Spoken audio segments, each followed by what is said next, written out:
All right. Good morning, everyone. Welcome to Pediatric Grand Rounds. Thank you for joining us. Before we get started with our speaker, we have two giveaways today.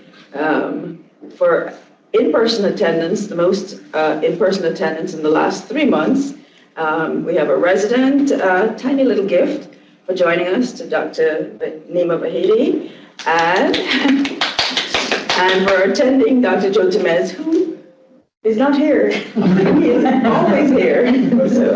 But thank you for joining us, and if you're anywhere near the Tanglewood Complex, please join us in person at the Mill Mountain Conference Room. Today's speaker is Dr. Brent Sherwood. He's a third-year pediatric resident and one of the third-year chiefs here at Carilion Children's. He attended William & Mary for his undergraduate degree and completed medical school at Rosalind Franklin University in Chicago, Illinois. He has lived most of his life in Virginia, but is excited to be leaving for the big old state of Texas to start his cardiology fellowship at UT Health in Houston. His faculty advisor for this presentation is Dr. Erica Reynolds. Please join me in welcoming Dr. Brent Sherwood.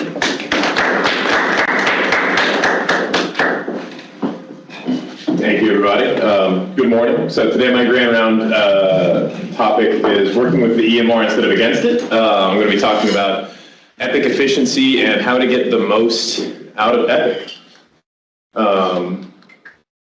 I have no financial disclosures. I also wanted to note that any names, data, like lab results, anything appearing in this are all from either the demo version of Epic, from online training manuals, or from Epic training modules, so none of that represents any real patient PHI. That's all fabricated. So I know usually we breeze by the objective slide, but this is a little bit of an unorthodox presentation, especially for a resident-led grand round, so I just wanted to pause here and talk a little bit about the structure of this presentation. We'll start by discussing the importance of EMR efficiency. I want to go into a little bit about what motivates this talk, why I was interested in it, and why I think that you all should be too. We'll talk about, the first half will be kind of inbox management and how to deal with that big scary number that's always in the upper right-hand corner of our screens. After that, we'll kind of talk about some general Epic pearls and then summarize at the end. This is mostly geared towards the outpatient and ambulatory world, in part just because a lot of it is adapted from similar materials given to family medicine residents, but hopefully we'll have some good tips for inpatient as well. This is one of those presentations I think it's totally fine to have your laptops out for. If anybody wants to pull that out, pull up their Epic and kind of follow along, I think that kind of having hands-on experience and a little bit of practice doing some of these tips can be really helpful, so I will not begrudge anybody and would actually encourage it. And I also want this to be as interactive as possible. If anybody's confused about anything I'm saying, if anybody has any Epic tips that they themselves would like to add, any insights, contributions, please stop me and we can go over all of that. I think that any good grand rounds comes with actual practice tips and things that should be changing the way that you practice, and I don't want this to be any different. So my goal today is that everybody here leaves with at least one thing that they can change about the way that they interact with Epic to help make their practice more efficient. So why does this matter? Why even talk about REM? It's boring, right? It's just kind of a detail, something that we get out of the way so we can do the rest of medicine, right? Well, the EHR, the EHR-related issues are a primary, if not the primary source of burnout for our physicians. Insufficient time for documentation, high inbox volumes, which as I said we'll get to in particular, and negative EMR perceptions, just this idea that it's getting in the way between you and patients, are correlated with higher rates of provider burnout. And in particular, pajama time or taking work home, charting in the evening is associated not only with burnout, but with lower medical knowledge, because you're doing that instead of keeping up to date with your practice, lower professional satisfaction, and higher levels of burnout. And little changes in efficiency can make really big differences, right? Because these are practices, these are things that we're doing every day, multiple times a day. And reducing documentation time by even 33 seconds per patient eliminated pajama time in one study. So really taking some small tips and optimizing your efficiency in really little ways can help keep you efficient, can help keep your patients on track and on time, and can help you prevent having to take work home. So we can start with the dreaded in basket. High in-basket volumes, as I said, are directly correlated with decreased physician wellness and increased burnout. It is the second highest contributor of the EMR to burnout, is just having to deal with this constant flood of in-basket messages. It's not something that's always in our control. A lot of those in-basket messages are system generated rather than generated by anybody else. As a side note, if anybody wants to get involved with the project, there is currently an ongoing initiative here at Carilion to reduce the number of system-created inbox messages. But we should try to change the things that are within our control, and there are best practices and strategies to help manage the inbox. So this has actually been studied by a few different institutions. The one that I think is the most helpful was Rady Children's released guidelines for their EPIC in-basket management. That's 3 core principles. The first is practicing good in-basket etiquette, trying to minimize those messages that we're sending to each other and making sure that they are short and actionable. Prioritizing your messages, organizing them properly, getting them done, and then optimizing for speed so that when you are dealing with this message, it's not taking you dozens of minutes. It should be quick to get in and deal with everything that's going on. So in-basket etiquette, and this is stuff that you all should take, but also as much as possible try to spread your knowledge.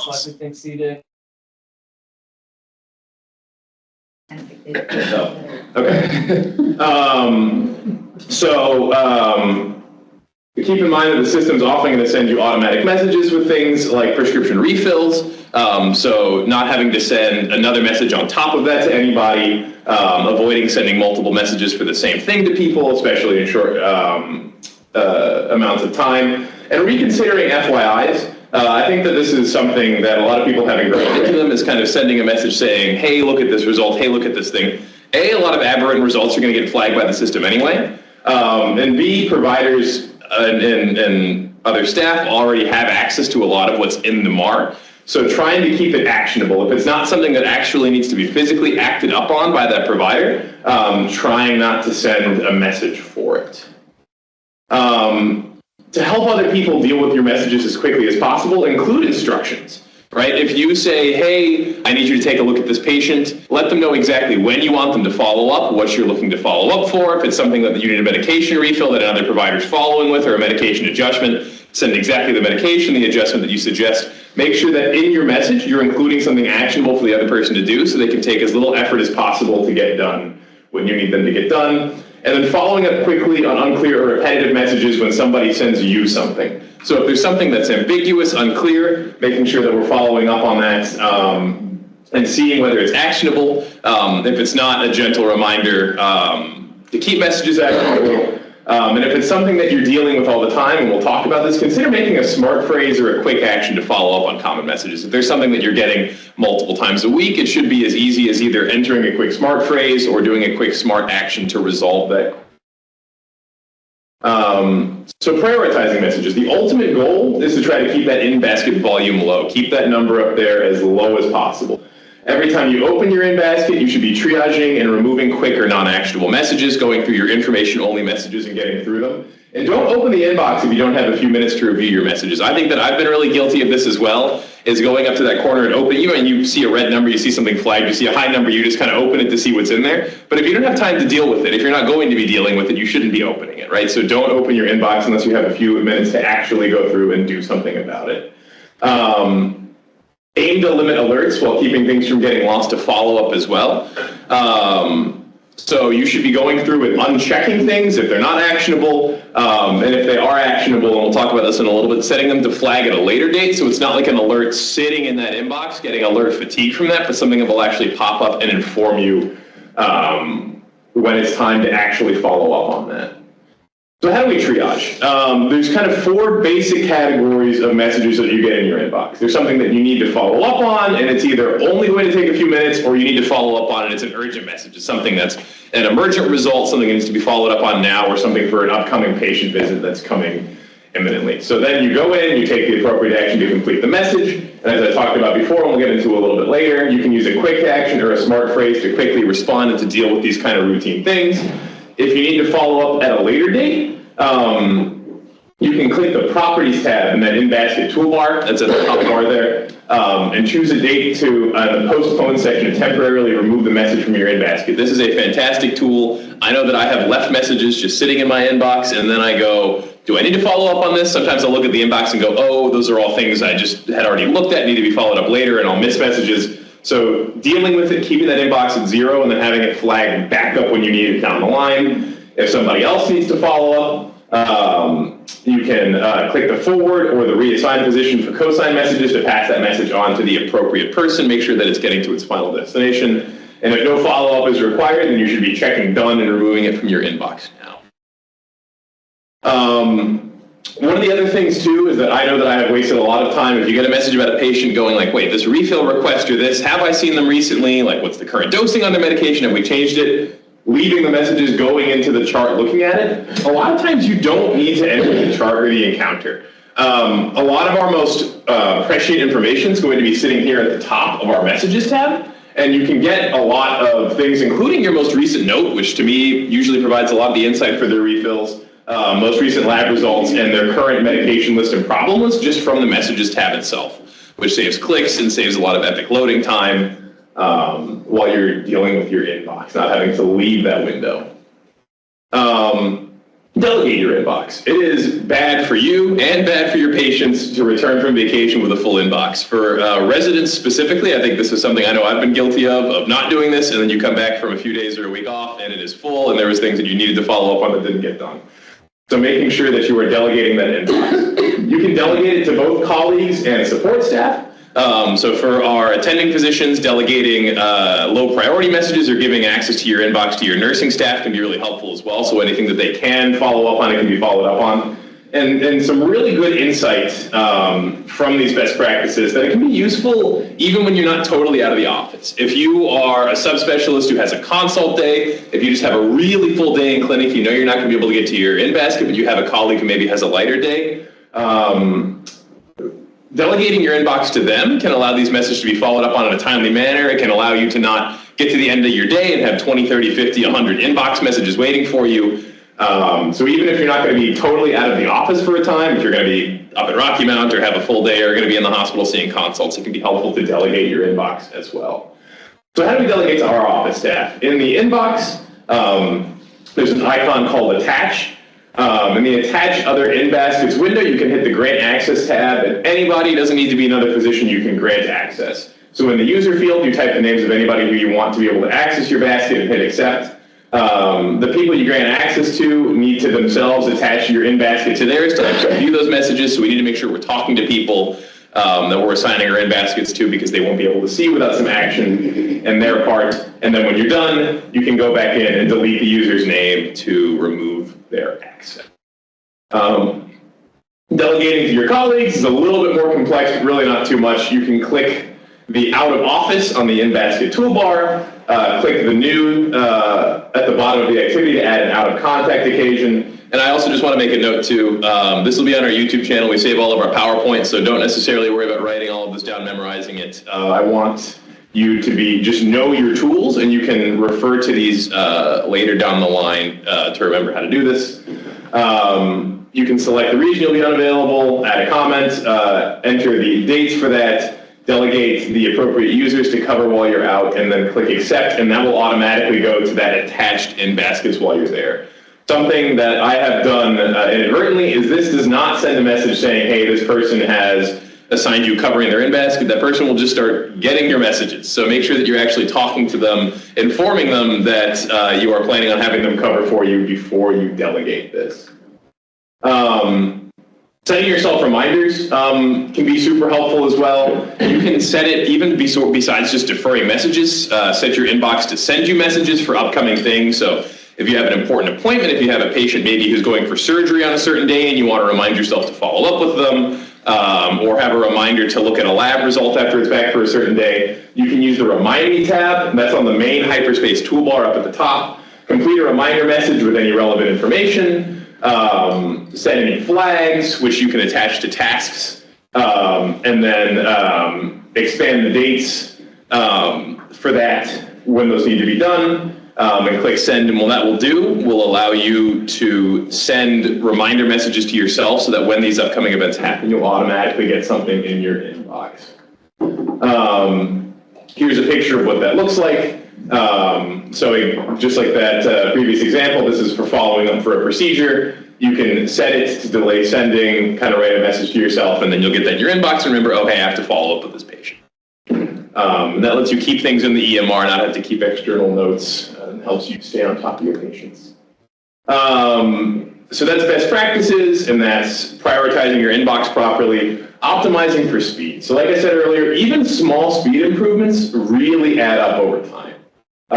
33 seconds per patient can save you from having to take work home. That saves you from burnout. That saves your patients time and gets them through their appointments on time. And Epic contains a huge array of tools to customize and optimize your in-basket for your workflow. That's a recurring theme of the topic today that I really want to push for, is empowering you all to experiment with Epic and play around with it. Everybody's got a different workflow. Everybody's got different preferences. Everybody's got different ways that they interact with and receive that information. And one of the really nice parts about our EMR here, Epic, is that it is infinitely customizable. And so really exploring those tools and setting up a workflow that works for you and for optimizing your speed is going to be the most important thing here. First off, rearranging buttons. Your in-basket button should reflect the actions that you actually take, right? If you're doing refills all the time, if you're responding to messages all the time, if you are setting appointment reminders all the time, those should be the main buttons that are at the top, right? So clicking that wrench, there's a term that comes up all the time in our Epic training called wrench it. Where if you see that wrench, you should be clicking on it and using it to configure it. Then you can drag and drop those buttons on the toolbar. So those actions are actually at the top of your messages, so that the actions that you take most commonly are the ones that are available just at the click of a button.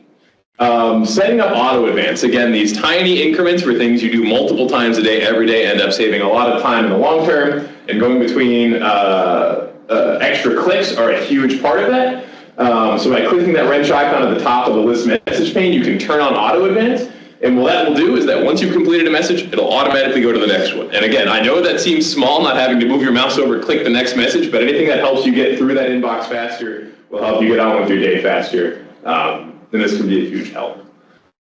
Rearranging your folders as well. If there's something you want to see on the top, like you always go in a certain order, I like to do my refill requests first, and then my appointment reminders, and then any open charts that I have to fill out, you can click the personalized button in the in-basket toolbar and rearrange your folders. You can star folders that you want to be at the top as well. And that way the messages that you actually respond to or get most frequently are going to be there. You don't need to dig to find these messages. Quick actions. This is a huge takeaway. This is something I did not know about until I started making this presentation. I think this is a great pearl to try to play around with and take to your practice. These are basically the smart phrases of actions. So a quick action lets you send a whole routine letter, a result note, MyChart messages, even do other actions like medication refills or setting appointments just with a single quick click.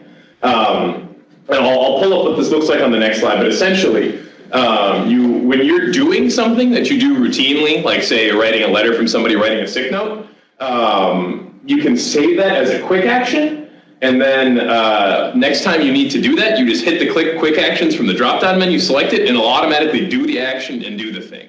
One of the really cool things about this is that you can include smart text in it as well. So let's say that all the time you're getting kids with flu or strep that need to be out of school for a few days, right? You can hit .name should be excused from school for, and then like a smart text for like the next few days or for 3 days, something like that. Save it as a quick action. Instead of even having to go in and enter a smart phrase and fill out those details, you can literally just hit quick action, sick day, and it will automatically shoot that out. Or if you have asthma patients you see all the time, quick action, albuterol refill, boom, will automatically send that out. So you go to the quick action tab here and see this is like call patient about abnormal result. This will automatically generate that, that call encounter that they've been contacted and automatically send that out. And so for a single click, you can do all of that. This is super, super powerful.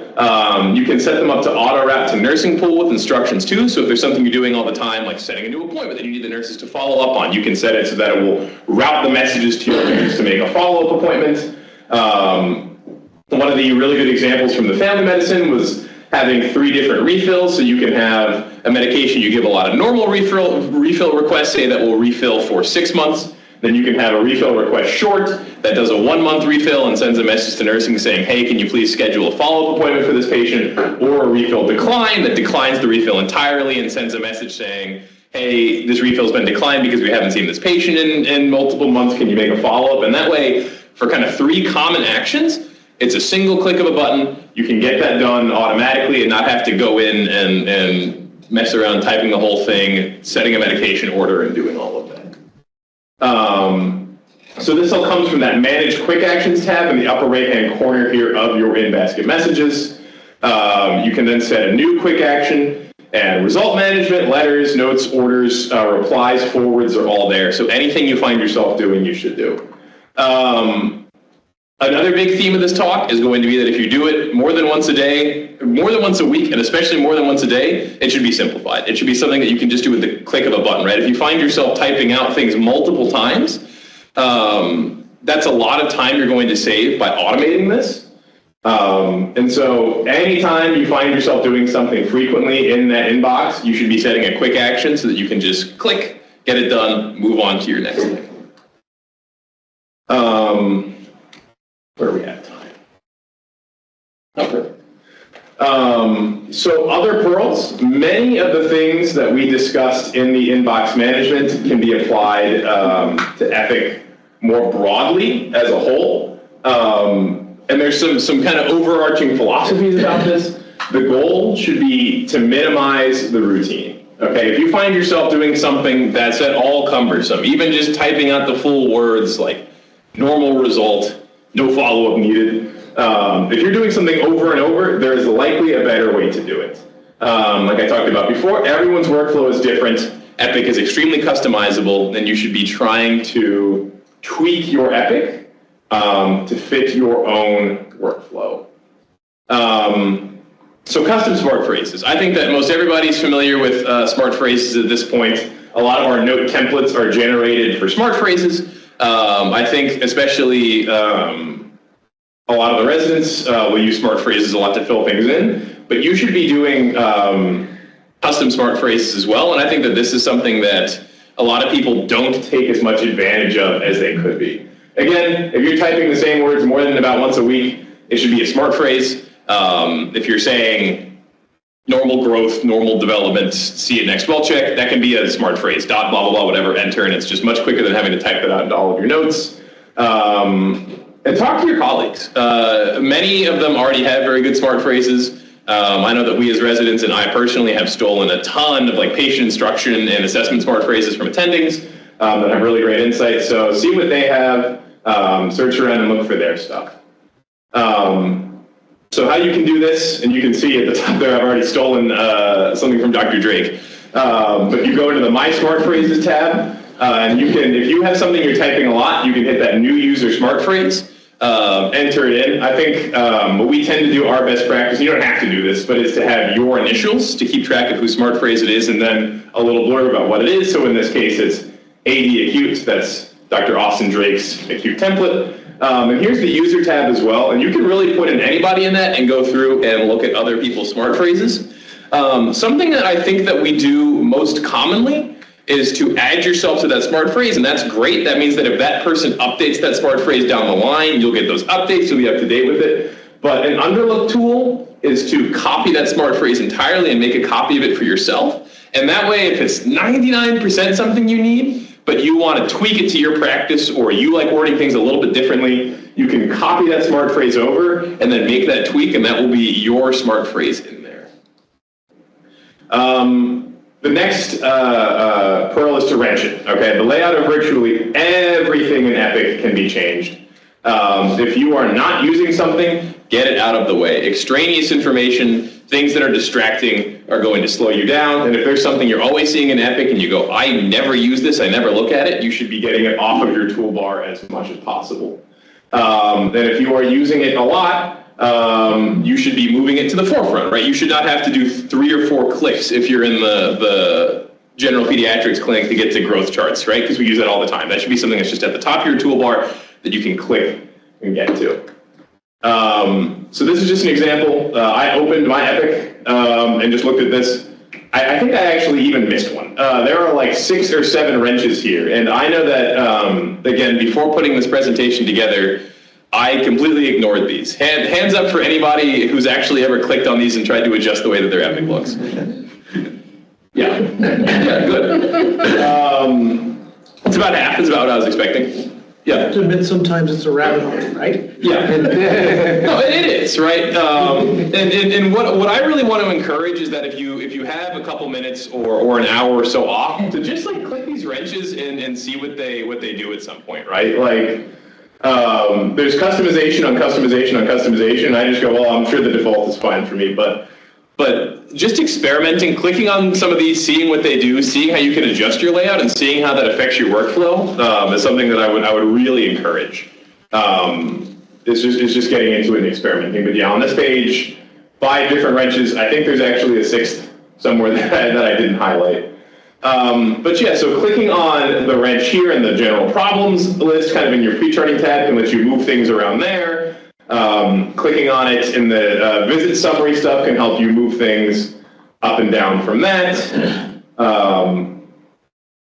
The other thing too is those bars up at the top there should really be your most common things that you're seeing, and so that wrench up there is extra important. And the way that you can pin things from that is you click that drop-down arrow there, and then click pin, right? So let's say that I am all the time having to go in and look at my allergies, right? Clicking that button. If you click that arrow, click the pin next to it, you can pin allergies up there. The same thing as the opposite. Let's say that I just don't use that snapshot tab all the time, right? Everything I get from chart review, you can click on that, click the pin in there, and that will unpin it from the bar at the top. Kind of an advanced thing if you want to play around with it, is you can actually set which one of these are quote-unquote highlighted, so which ones have the pictures on them. So for your most use, if you just want that visual indicator, you can go up, click it easily. You can change that as well. Something that I think saves a lot of time that some of our providers use, but some of us don't take advantage of, is using Dragon when you have to type. Not everybody can type quickly. I type very quickly, so I tend to just try to type. But if you have a lot to write, it can really become cumbersome and slow you down. For our really templated stuff, like well-child visits, routine visits, things that you see all the time, this is not necessary per se. But especially those more complex notes, something where you're going to have to type out a big assessment, or especially I see it best utilized when writing long patient instructions. This can be really nice for. And especially for patient instructions, an unintended side effect that I've found for it that I think is really helpful is that when you're talking into something, it tends to put it into a more kind of conversational language, right? It makes it seem more like it's a discussion. Just the way your brain works when you're saying something out loud, it's going to be in a more natural English way than having typed something out. And so for patient instructions especially, it can be really helpful. We have an enterprise-wide license for this. There is no reason not to try it out. It works with every single microphone. It's available on your phone. If you go into the Carilion approved apps page, you can get that downloaded and set up there. For any of our residents, I know that I think Nikki has in the past helped us get Dragon set up for things. Michelle. Michelle. Well, we can definitely do it. Yeah, reach out to Nikki or Michelle if you'd like to give it a try. I highly recommend. Something overlooked as well, it works on any microphone. And it actually has pretty good speech detection. I have gotten it working just on those little webcam mics that come attached to every single one of our computers. So even if you don't have it on your phone, I would encourage you to give it a try. So what does it look like? I have seen the Dragon button at the top and be intimidated that I'm going to click on it and get a million menus and a million things. But it's super easy. You click Dragon, you log on, and this little thing appears up at the top. That is your indicator that Dragon is on, is working. You can click it to mute and click it to unmute. If you click the sandwich menu on the right, you get a ton of options. I think the most helpful for people for that is to select your microphone in case you have multiple things hooked up to your computer. That could be a mic. That is a great first place to troubleshoot. If you are talking to Dragon and it's not picking up, make sure that what it's actually referencing is a mic. I've had it think the keyboards are mics. I've had it think that other things are microphones. So make sure that it's actually hooked up to something that can hear your voice. Something else that not a lot of people know for Dragon is the hotkeys for it. So this is kind of the general hotkeys toolbar. The one that I really want to highlight is the start-stop recording. I think a lot of people will talk, go back to their mouse, click on the little icon to start or stop the recording. The plus button on the numpad is the default. You can change this to whatever you want. But that lets you kind of keep hands free, keeping one finger on the keyboard without having to go to the mouse and find something in particular, click on it, just hit the plus button on the mouse pad, talk what you want to talk, hit the plus button again, and then your dragon is back off. So, speaking of hotkeys, epic hotkeys, saving mouse clicks. Just like the auto advance, this is something that seems really small, but when you're going back and forth from keyboard to mouse over and over, hundreds of times a day, it really helps you save a few seconds. And again, 33 seconds per patient is all we need to save you to get you to stop taking work home. So Alt and A is the accept button. This is the same thing as a click. If you're doing anything in an activity, in a note, and doing anything, Alt A will be your accept and done. Alt S automatically signs your orders. So when you're done putting those in, if you're typing out, just Alt S, and that will take you to the sign. Control spacebar puts your cursor in the field of the chart search. We will talk about chart search. That is something that I thought would be terrible, and it turns out it's actually surprisingly robust, and that I think everybody should be using a little bit more. So 2 on the right, things that I would hope that people use. F2 goes to the next smart list. That's a really basic one, but just in case anybody is up there clicking on those 3 stars all the time, F2 will take you to your next actionable thing. If you try to sign a note or send a note, and it's not letting you do it, it's saying something is incomplete in the chart, I go in and just start mashing F2 to try to figure out where I am going wrong. Control O takes you to orders. This is something I didn't know, but it can be super useful if you're like deep in chart checking, especially on the inpatient side, and need to immediately go to orders. Control O will pull that up. And then Control Spacebar will open up our chart. Not pulled here, but something else to familiarize yourself with. Epic follows Windows hotkeys as well when it's on Windows, so things like Control Plus or Control Minus to zoom in and out, and some of those other Windows hotkeys will work in Epic as well. Control F is a really big one as well. If you don't want to search the whole EMR, but want to just try to find something that's in front of you, like where in this chart did they talk about the patient's hypertension? Control F, HTN or hypertension, it'll pull up and you can see where the words are in what you're looking at. So chart search, surprisingly robust. It's great for finding if a patient's had a diagnosis in the past, has been on medication in the past, has had a lab or procedure, has seen a specialist. I cannot tell you how many times I'm on inpatient and they're saying, wait, has this patient ever seen neurology? Have they been followed up for this in the past? And before, I have gone into Encounter Search and just scrolled and scrolled and scrolled. And for our really young patients, there's actually not that much to scroll through a lot of the time, but sometimes you'll get like an 18-year-old and there is just years of stuff. And I thought there's no way the Epic chart search can be good. I've been using Epic for 8 to 10 years now. I started out as a scribe before medical school, and it was always terrible. It would never find what you needed. It is good now. If you type in things and it's in that EMR, it will find them. One of the things that's super nice as well is that you can include Care Everywhere results, and that will even pull up things from outside visits as well. And so even stuff that you might not find in our results review or in our chart search here can get pulled up in that Epic chart search if it is in Care Everywhere. This, along with the quick actions, is something that I really want people to take advantage of if they're not already. It just really helps in finding patient information. So here is a great look at what that looks like.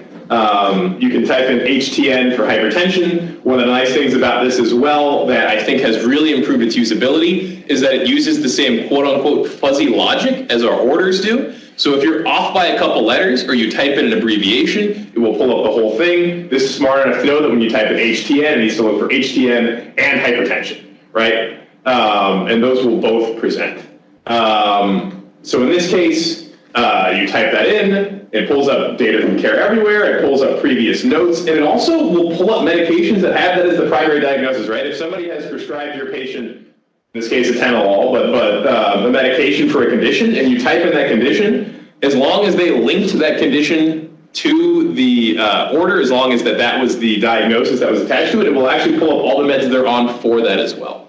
So play around with this, get into those charts, but this is a super nice way to pull up information from charts quickly. Personal preference lists. So we kind of have a default personal preference list that we use as residents for our continuity clinics. I would really encourage you, just like everything else, to be customizing that. Common orders and diagnoses should be available at the click of a button. You should not be having to type in full text, well child exam, like 1 to 5, right? Like it should be just there, boom. Some nice advanced things that I didn't know is that you can have preference lists even for specific diseases. So you can set up otitis media, and then when you do that, it links automatically to your preferred dose of amoxicillin for that. So you can just have the diagnosis up, and then you can click that, and you can click the order that's associated with it immediately. And if you were using it more than once a day, even more than once a week, you should not have to fully type these things out. So how do we do this? So it's a little bit different for diagnoses and for orders. For a personal preference list for a diagnosis, you can go to your Visit Diagnoses tab, click that wrench. You can give it a free text name, which I strongly encourage. Screening for environmental pollutants or whatever, our lead screening order is not the most intuitive diagnosis. So just like retyping that lead, and then okay, every time I need a lead screening, click that, go on to that. You can also click that wrench, and you can set it so that it's not just here in the Visit Diagnoses, but at the bottom. So whenever you click your Diagnoses tab, those will automatically come up. You can just click and go through it. Something else as an aside that's a really nice time saver is that patients' previous diagnoses under that previous tab, and that's also true when you click the diagnoses at the bottom of your chart, will always come up. So if they've been diagnosed with something in the past, especially if it's in their active problem list, you can just click that at the click of a button and go on. How do we do it for orders? So when you go into the Orders tab, you can do this as well. You can tag things in the favorites. This is what I was talking about earlier, where you can actually set them under a preference. You can create your own preference list. So in this case, more than just for the well-child check, you can set it for a specific diagnosis. So this is strep, and this is everything I need to know for a strep visit. If I have a patient coming in for a sore throat, you can just pull this up, right? So you can do your amoxicillin, you can even include azithromycin in there if they have an allergy to that, their throat culture, their strep A, they can all be under that. And so what you can do is just type in that search bar up there, strep, and then boom, these are right here. You can just check them off, have them automatically good to go with the appropriate doses. How you create those lists, you type in what you're trying to find. So in this case, if you want to set one up for asthma, you can type in albuterol, right-click, hit add to preference list. They have some default ones there, medication, respiratory therapies, but you can set your own preference list and then add everything you would need to do for that diagnosis under that. And this can really save a lot of time. I talked too fast, we're almost there. All right, so key takeaways from this. Your inbox can be conquered if you are intentional for how to approach it. That is a huge source of burnout. I've talked to a lot of our family medicine resident colleagues who feel just overwhelmed by the number of inbox messages they get. I'm talking to our attendings who often feel similarly, but if you have those best practices, if you try to minimize messages sent and received, and especially if there's one take-home point, the quick actions are so powerful. Single click of a button can really get a message done, something that would take 2-3 minutes to type out a message. Order a medication, forward it to your nurses can be done just with the click of a button. Don't be afraid to wrench it. Like Dr. Temez said, it is a rabbit hole, not necessarily something you're going to be diving into in the thick of your workday, but I would really encourage you, one evening at home messing around with Epic can save you evenings at home down the line, having to take things home. Yeah. So this is one of the things to take advantage of whenever you're onboarding. So, there's a ramp up whenever typically you go to your next job, and for residents, whenever you graduate in particular. This is when you do all those things. Like, don't see extra patients, don't be a gunner. Just say, I'm going to take this time. I saw my first strep throat. I'm going to write all the templates, all the orders, everything for strep throat, and then I can carry that forward. So this is kind of a case in point what you should be doing in those ramp up times. Yeah, and something to add on to that as well, every institution is going to do things differently, and so different Epic setups are going to work better, not just for different personal workflows, but for workflows at different institutions. So while you're onboarding, taking time to talk to your colleagues, right? Getting their smart phrases, seeing what organization of Epic works for them for some of these things as well. But again, just experiment and click those wrenches. I had been kind of afraid. I had been kind of thinking I didn't need to do it, and it's really helped set up things a lot faster just by trying to customize everything you go through, right? If you see a wrench, click the wrench, see what it does, and set it up so it's going to be the most efficient for you.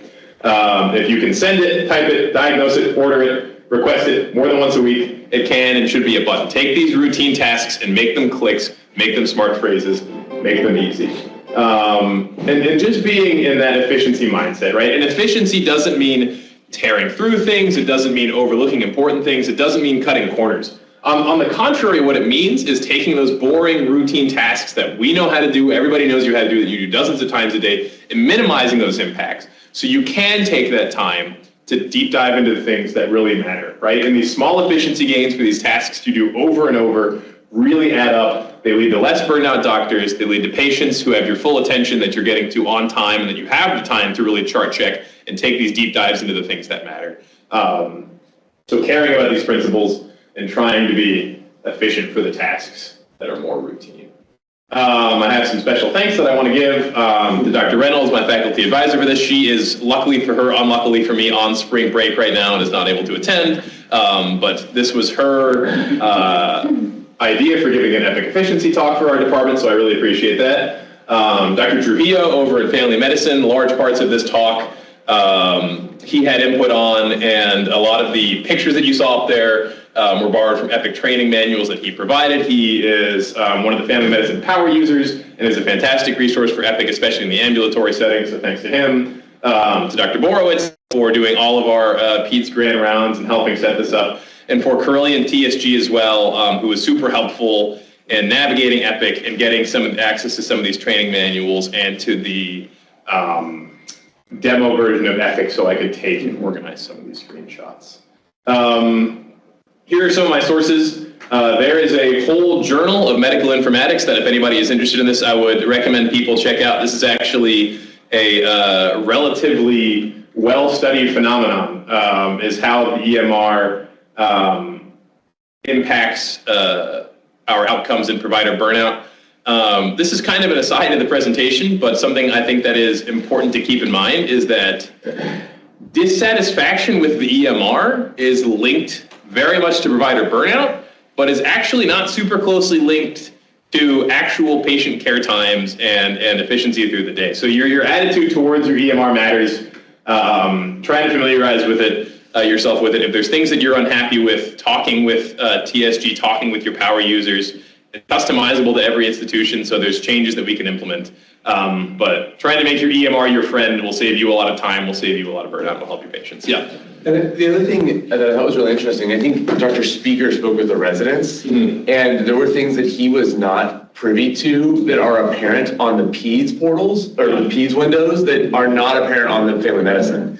So it's one of those things that don't just assume that that everybody's experiencing the same frustrations. You need to communicate those because Epic is so customizable. There are different windows that are available for different providers, and they may be completely oblivious to what the frustrations you're experiencing. So setting it up the chain. Yeah, and also not being afraid to advocate as well, reaching out, because if they're getting all the time from family medicine, we want this, and that impedes our workflow, a la adding CBCs and BMPs to the bottom of all of our signouts, which is terrible and has ruined my life. Advocating for our department in our needs in Epic as well. Dr. Temez. And recognize that for other non-provider staff, their view may be different as well. Yes. So when you're sending them something, they may not be able to sometimes see as specifically what you're asking. So. Yeah. For our to do it over the shoulder, hey, look at this, can I look at what you see? Yeah, and I was about to say that's super important for some of our inpatient providers too, actually. The nursing view is totally different inpatient, and sometimes I will input orders with something in mind, and the way that it comes up to them is totally different, totally unclear. So just, again, looking over your shoulder, talking to them, and making sure that what they're seeing is helpful to them and what you want them to see for those messages, for those orders, things.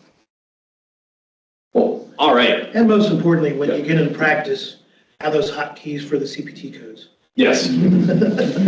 Yes.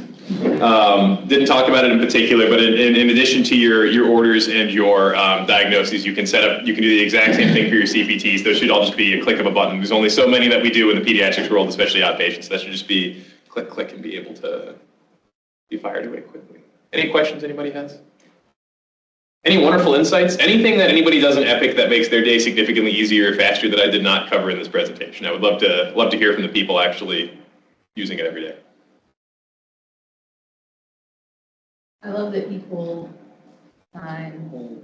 Still being resident. It's a big resident one. Is that the default, or is It's that? like whenever you're filling in orders and you have the same. Oh, yes, that automatically. And like you just press equal. That and it inputs just pulls in like the last you name. use. Yeah. Yeah, I've been burned by that a lot. yeah, make sure you're actually looking at that when you put the equal sign. I have, I've only gotten a few shards. I have sent a lot of notes in the Sleeping wrong. with your eyes closed, but as long as you It are defaults the watching. last name you use. Yeah. Correct.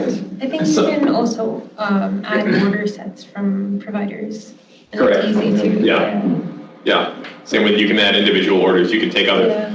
if you, hold on, let me go back to, if you look here, I stole Dr. Drake's as well, but you can have providers, and that way you can have all of the well-check visits from those as well. So steal from your colleagues, it's not stealing, it's collaboration. If you make one and they take from you, and you make one and you take from them, then that can really help speed things up as well. Something else, if we have a little bit of time here, which I think that we do.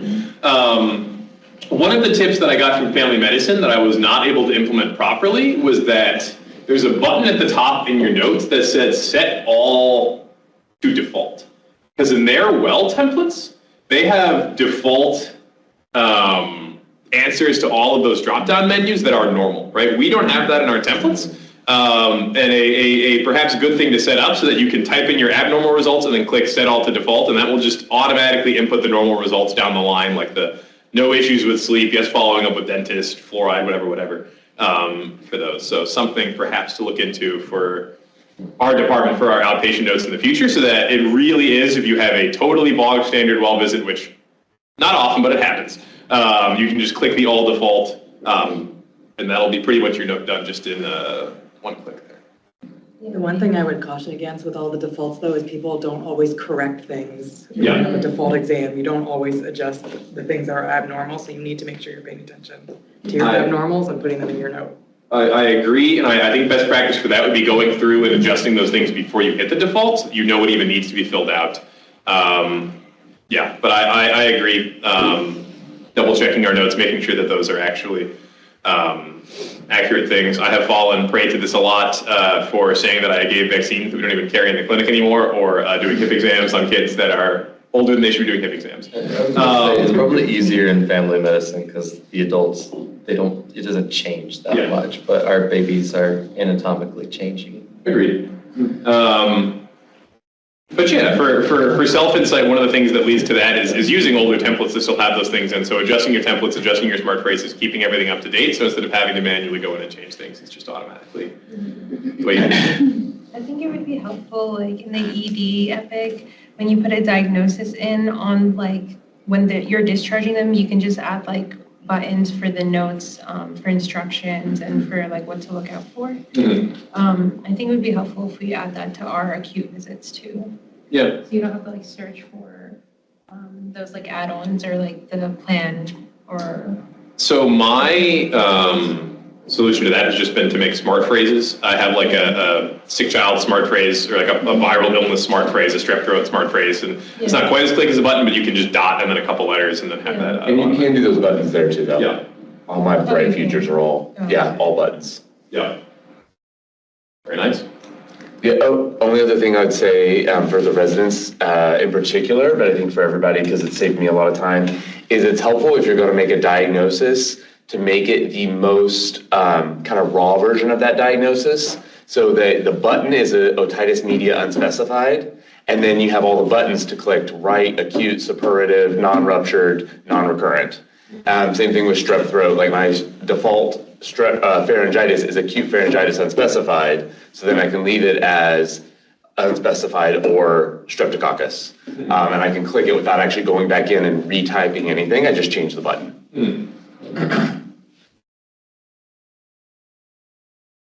All right. Cool.